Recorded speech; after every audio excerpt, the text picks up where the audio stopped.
हरिऔध जी को आधुनिक काल का सूरदास किसने कहा है? ऑप्शन दिए गए हैं डॉक्टर गणपति चंद्र गुप्त, या ऑप्शन बी राहुल सांकृत्यायन, या option C doctor Ramkumar Verma, या option D doctor Ramvilas Sharma. तो किसके अनुसार आधुनिक काल का सूरदास कहा जाता है हरिऔध जी को? तो देखिए ऑप्शन ए यहाँ पर राइट होगा, डॉक्टर गणपति चंद्रगुप्त के अनुसार। ठीक है, याद रखिएगा, पहला ही प्रश्न आप लोगों की परीक्षा के लिए काफ़ी ज़्यादा महत्वपूर्ण है। याद रखिएगा, डॉक्टर गणपति चंद्र के अनुसार इन्हें आधुनिक काल का सूरदास कहा जाता है। अब इसके बाद देखिए अगला प्रश्न यहाँ पर दिया गया है। देखिए अगला प्रश्न देखते हैं। अगला प्रश्न है, देखिए अयोध्या सिंह उपाध्याय हरिऔध किस युग के कवि हैं? ऑप्शन ए भारतेंदु युग, ऑप्शन बी द्विवेदी युग, सी छायावादी युग, या ऑप्शन डी छायावाद उत्तर युग। तो देखिए अयोध्या सिंह उपाध्याय किस युग से संबंधित हैं, किस युग के कवि हैं? ऑप्शन बी यहाँ पर राइट हो जाएगा कि द्विवेदी युग के ये प्रमुख कवि हैं। अयोध्या सिंह उपाध्याय हरिऔध जी द्विवेदी युग के प्रमुख कवि माने जाते हैं। तो यहाँ पर राइट आंसर हो जाएगा ऑप्शन बी। अब इसके बाद देखिए आगे यहाँ पर प्रश्न दिया गया है। देखिए अगला प्रश्न है, हरिऔध जी का जन्म कहाँ हुआ था? Option A Agra, B Azamgarh, C Bareilly, या डी हैदराबाद। तो देखिए हरिऔध जी का जन्म जो है कहाँ पर हुआ था, तो मैं आप लोगों को देखिए बता दूं, यहाँ पर ऑप्शन दिए गए हैं 4, जिसमें राइट होगा ऑप्शन बी आजमगढ़। याद रखिएगा, हरिऔध जी का जन्म जो हुआ था वह उत्तर प्रदेश राज्य के आजमगढ़ जिले के निजामाबाद जगह पर स्थान पर इनका जन्म हुआ था। याद रखिएगा, मैंने आपको एक ही लाइन में क्लियर कर दिया कि अयोध्या सिंह उपाध्याय हरिऔध का जन्म जो है कहाँ पर हुआ था? उत्तर प्रदेश राज्य में आजमगढ़ जिले में और निजामाबाद स्थान पर इनका जन्म हुआ था। याद रखिएगा, इससे प्रश्न बन सकता है कि इनका जन्म कहाँ हुआ था।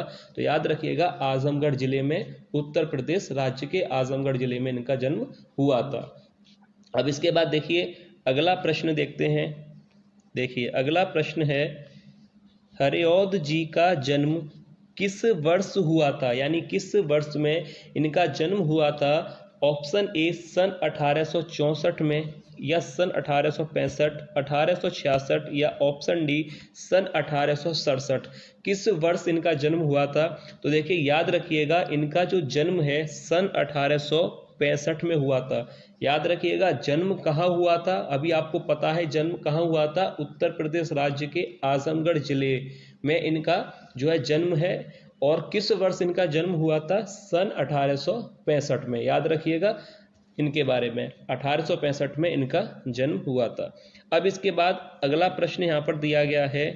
देखिए अगला प्रश्न है कि हरिऔध जी को किस नाम से जाना जाता है? ऑप्शन ए उपन्यास सम्राट कहे जाते हैं, या ऑप्शन बी एकांकी सम्राट कहा जाता है, या ऑप्शन सी कवि सम्राट, या ऑप्शन डी काव्य शिरोमणि। तो देखिए अयोध्या सिंह उपाध्याय हरिऔध जी को जो है क्या कहा जाता है? तो राइट आंसर हो जाएगा ऑप्शन सी, यानी कवि सम्राट इनको कहा जाता है अयोध्या सिंह उपाध्याय हरिऔध जी को। याद रखिएगा, उपन्यास सम्राट यहाँ पर राइट आंसर नहीं है। उपन्यास सम्राट किसको कहा जाता है? मुंशी प्रेमचंद जी को। तो याद रखिएगा, मुंशी प्रेमचंद को उपन्यास सम्राट कहा जाता है और कवि सम्राट कहा जाता है अयोध्या सिंह उपाध्याय हरिऔध जी को। यहाँ पर आप लोग क्लियर हैं, बिल्कुल कोई भी प्रश्न पर यहाँ तक कोई डाउट नहीं होगा। अब इसके बाद देखिए आगे यहाँ पर प्रश्न दिया गया है। देखिए अगला प्रश्न है, खड़ी बोली हिंदी का पहला महाकाव्य है। खड़ी बोली हिंदी का पहला महाकाव्य है। ऑप्शन ए प्रिय प्रवास, या ऑप्शन बी पारिजात, सी रस कलश, या ऑप्शन डी प्रेम श्रवण। तो देखिए खड़ी बोली हिंदी का पहला महाकाव्य कौन सा है? ये आपकी परीक्षा के लिए काफ़ी ज़्यादा महत्वपूर्ण प्रश्न है, आ सकता है एग्जाम में कि खड़ी बोली हिंदी का पहला महाकाव्य कौन सा है। तो देखिए राइट आंसर हो जाएगा ऑप्शन ए प्रिय प्रवास। याद रखिएगा, खड़ी बोली हिंदी का पहला महाकाव्य है प्रिय प्रवास। अब देखिए इसके बाद अगला प्रश्न देखते हैं। यहाँ तक आपको क्लियर है? प्रिय प्रवास खड़ी बोली हिंदी का पहला महाकाव्य है और इसके रचनाकार कौन है? अयोध्या सिंह उपाध्याय हरिऔध। अब इसके बाद देखिए अगला प्रश्न यहाँ पर दिया गया है। देखिए अगला प्रश्न है, प्रिय प्रवास काव्य का प्रकाशन वर्ष है, यानी किस वर्ष में यह काव्य प्रकाशित हुआ था? ऑप्शन ए सन 1914, या ऑप्शन बी सन 1910 या ऑप्शन सी सन 1912 या ऑप्शन डी सन 1913। तो देखिए प्रिय प्रवास काव्य का प्रकाशन वर्ष क्या है, किस वर्ष में यह प्रकाशित हुआ था? तो देखिए राइट आंसर हो जाएगा ऑप्शन ए सन 1914 में। यहाँ पर ऑप्शन ए राइट होगा, याद रखिए।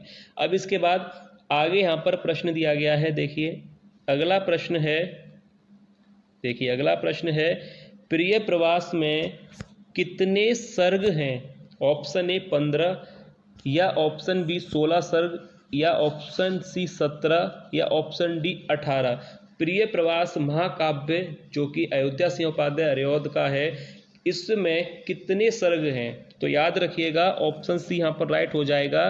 प्रिय प्रवास में कुल 17 सर्ग हैं और आपको इन सर्गों के बारे में भी पढ़ना है, क्योंकि इन पर भी प्रश्न बनेगा कि प्रथम सर्ग किससे संबंधित है, द्वितीय सर्ग के अंतर्गत क्या है, तृतीय सर्ग के अंतर्गत क्या है। यानी जो 17 सर्ग हैं उनके बारे में भी आप लोगों को पढ़ना है, याद रखिएगा। अगला प्रश्न दिया गया है, देखिए हरिऔध जी को मंगला प्रसाद पारितोषिक किस रचना पर मिला? देखिए आप लोगों की हिंदी की परीक्षा के लिए काफ़ी ज़्यादा महत्वपूर्ण प्रश्न है, एग्जाम में आप लोगों से पूछा जा सकता है। हरिऔध जी को मंगला प्रसाद पारितोषिक पुरस्कार किस रचना पर मिला था? ऑप्शन ए प्रिय प्रवास, बी पारिजात, सी रस कलश या ऑप्शन डी प्रेम श्रवण। किस रचना के लिए इन्हें जो है मंगला प्रसाद पुरस्कार दिया गया था? तो ऑप्शन ए यहाँ पर राइट हो जाएगा, प्रिय प्रवास। याद रखिएगा काफ़ी महत्वपूर्ण है ये महाकाव्य, प्रिय प्रवास पर आधारित प्रश्न बनते हैं। प्रिय प्रवास महाकाव्य किसका है?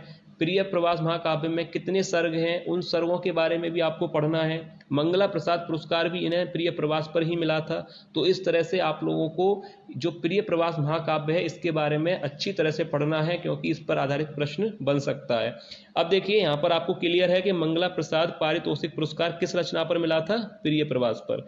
अब इसके बाद आगे यहाँ पर प्रश्न दिया गया है, देखिए प्रिय प्रवास से ही संबंधित है कि प्रिय प्रवास काव्य में नायक नायिका कौन है? प्रिय प्रवास काव्य में नायक नायिका कौन है? ऑप्शन ए लक्ष्मण उर्मिला या option B Ram Sita, option C Dushyant Shakuntala या ऑप्शन डी राधा कृष्ण। तो प्रिय प्रवास काव्य में नायक नायिका कौन है? ऑप्शन डी यहाँ पर राइट हो जाएगा, राधा और कृष्ण या कृष्ण और राधा। ठीक है, याद रखिएगा प्रिय प्रवास काव्य में नायक कौन है? कृष्ण, और नायिका कौन है? राधा। तो यहाँ पर आप लोग अच्छी तरह से देख लीजिएगा, कृष्ण और राधा प्रिय प्रवास काव्य के नायक और नायिका हैं। अब इसके बाद देखिए अगला प्रश्न यहाँ पर दिया गया है, देखिए अगला प्रश्न है हिंदी साहित्य सम्मेलन द्वारा हरिऔध जी को किस उपाधि से सम्मानित किया गया? हिंदी साहित्य सम्मेलन के द्वारा हरिऔध जी को किस उपाधि से सम्मानित किया गया था? ऑप्शन ए चतुर्माली या ऑप्शन बी कविराज, ऑप्शन सी साहित्य विद्या वाचस्पति या ऑप्शन डी भुजंग भूषण। तो देखिए हिंदी साहित्य सम्मेलन के द्वारा इन्हें उपाधि दी गई थी, तो राइट आंसर हो जाएगा ऑप्शन सी। याद रखिएगा ये भी प्रश्न आप लोगों की परीक्षा के लिए काफ़ी ज़्यादा महत्वपूर्ण है कि हिंदी साहित्य सम्मेलन द्वारा हरिऔध जी को किस उपाधि से सम्मानित किया गया था। तो याद रखिएगा ऑप्शन सी यहाँ पर राइट आंसर होगा। अब इसके बाद देखिए अगला प्रश्न देखते हैं, देखिए अगला प्रश्न दिया गया है वैदेही वनवास रचना का प्रकाशन वर्ष है। वैदेही वनवास ये रचना भी उपाध्याय हरिऔध की है। ऑप्शन ए सन 1938 में, सन 1940 में, सन 1942 में या सन 1939 में। तो देखिए वैदेही वनवास रचना का प्रकाशन वर्ष क्या है, किस वर्ष ये रचना प्रकाशित हुई थी? तो राइट आंसर हो जाएगा ऑप्शन बी 1940 में। ठीक है, अब इसके बाद अगला प्रश्न देखते हैं, देखिए वैदेही वनवास से आधारित प्रश्न है। वैदेही वनवास में कितने सर्ग हैं?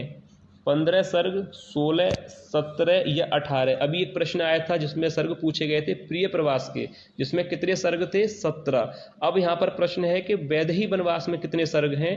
तो राइट आंसर हो जाएगा ऑप्शन डी यानी 18 सर्ग हैं। याद रखिएगा प्रिय प्रवास में कितने सर्ग थे? 17, और वैदेही वनवास में कितने सर्ग हैं? 18। ठीक है, अब इसके बाद अब इन 18 सर्गों के बारे में भी आप लोगों को पढ़ना है, क्योंकि ये एग्ज़ाम आप लोग जानते हैं, इसमें काफ़ी मेहनत लगेगी आप लोगों को, इसलिए 18 सर्ग यहाँ पर जो हैं इनके बारे में भी आप जरूर पढ़ लीजिएगा, क्योंकि किसी भी तरह से आपको कोई भी टॉपिक नहीं छोड़ना है कि जिस पर आधारित प्रश्न आए और आप लोगों से ना हो, इसलिए अच्छी तरह से पढ़िएगा और गहराई से अध्ययन कीजिएगा। अब इसके बाद देखिए अगला प्रश्न देखते हैं। देखिए अगला प्रश्न यहाँ पर दिया गया है, हरिऔध जी का कौन सा काव्य ब्रज भाषा में है? ऑप्शन ए प्रिय प्रवास, बी रसकलश, सी वैदेही वनवास या ऑप्शन डी पारिजात। तो देखिए कौन सा काव्य है जो ब्रज भाषा में है, तो राइट आंसर हो जाएगा ऑप्शन बी रसकलश, क्योंकि हरिऔध जी शुरुआत में ब्रज भाषा में जो है करते थे कविताएं, उसके बाद इनका जो सबसे पहले ब्रज भाषा में लिखा गया काव्य है वह है रसकलश, और ज़्यादातर इनकी जो रचनाएं हैं वह खड़ी बोली में हैं, दोनों में रचनाएं करते थे, खड़ी बोली और ब्रज भाषा में, पर इनकी अधिकांश रचनाएं खड़ी बोली में हैं, इसलिए यहाँ पर जो पहला काव्य था इनका हरिऔध जी का काव्य ब्रज भाषा में वह है रसकलश। अब इसके बाद देखिए आगे यहाँ पर प्रश्न दिया गया है, प्रश्न है कि पारिजात रचना का प्रकाशन वर्ष है, किस वर्ष में पारिजात जो है प्रकाशित हुआ था? सन 1938 में, सन 1937 में, सन 1935 या सन 1936। तो देखिए पारिजात रचना का प्रकाशन वर्ष है, यहाँ पर राइट आंसर हो जाएगा ऑप्शन बी, यानी सन 1937 में। याद रखिएगा सन 1937 में पारिजात रचना का जो है प्रकाशन वर्ष है, 1937 में यह प्रकाशित हुआ था। अब इसके बाद देखिए आगे यहाँ पर प्रश्न दिया गया है, देखिए रसकलश रचना का प्रकाशन वर्ष है सन 1940, 1947, 1945 या 1941। किस वर्ष में रसकलश रचना प्रकाशित हुई थी? तो देखिए यहाँ पर राइट आंसर हो जाएगा ऑप्शन ए, यानी 1940 में रसकलश रचना का प्रकाशन हुआ था। ठीक है, याद रखिएगा। अगला प्रश्न है, हरिऔध जी का रीति ग्रंथ कौन सा है? ऑप्शन ए रसकलश, बी चुभते चौबदे, सी वैदेही वनवास या ऑप्शन डी पारिजात। तो देखिए यहाँ पर कौन सा विकल्प सही होगा कि हरिऔध जी का रीति ग्रंथ कौन सा है? तो ऑप्शन ए यहाँ पर राइट हो जाएगा रसकलश। याद रखिएगा ऑप्शन ए यहाँ पर राइट होगा, हरिऔध जी का रीति ग्रंथ कौन सा है? रसकलश। अब इसके बाद देखिए अगला प्रश्न देखते हैं। देखिए अगला प्रश्न है, ठेठ हिंदी का ठाठ रचना का प्रकाशन वर्ष है। ये रचना भी अयोध्या सिंह उपाध्याय हरिऔध की है। ठेठ हिंदी का ठाठ रचना का प्रकाशन वर्ष क्या है? सन 1895, सन 1890 या सन 1899 या सन 1897। तो देखिए किस वर्ष में इस रचना का प्रकाशन हुआ था? तो मैं आप लोगों को बता दूं कि इस प्रश्न का जो राइट आंसर होगा ठेठ हिंदी का ठाठ, तो राइट आंसर हो जाएगा सन 1899। याद रखिएगा सन 1899 में इस रचना का प्रकाशन हुआ था। अब इसके बाद देखिए अगला प्रश्न यहाँ पर दिया गया है। देखिए अगला प्रश्न है, अधखिला उपन्यास रचना का प्रकाशन वर्ष है। ऑप्शन ए सन 1902, सन 1900, सन 1907 या सन 1908। तो देखिए किस वर्ष में इस उपन्यास का प्रकाशन हुआ था? अधखिला उपन्यास।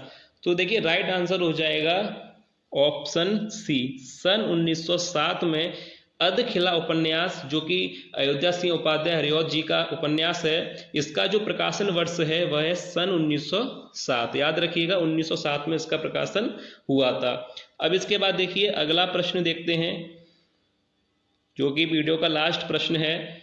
देखिए हरिऔध जी का निधन किस वर्ष हुआ?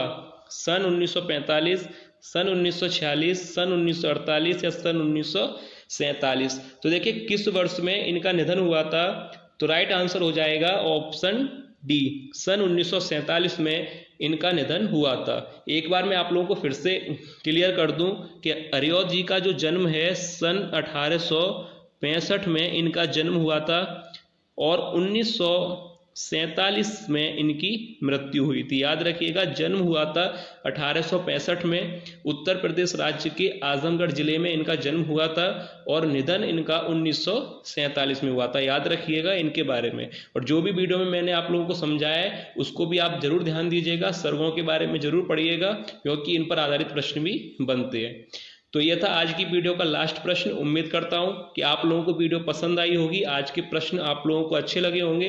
अगर वीडियो आप लोगों को पसंद आई है तो वीडियो को लाइक जरूर कीजिएगा और चैनल को सब्सक्राइब करने के साथ साथ वीडियो को शेयर जरूर कीजिएगा। तो चलिए मिलते हैं नेक्स्ट वीडियो में ऐसे ही और महत्वपूर्ण एमसीक्यू के साथ। तब तक आप लोग अपनी तैयारी अच्छी तरह से करते रहिए, मेहनत करते रहिए, एक दिन सफलता आपको जरूर मिलेगी।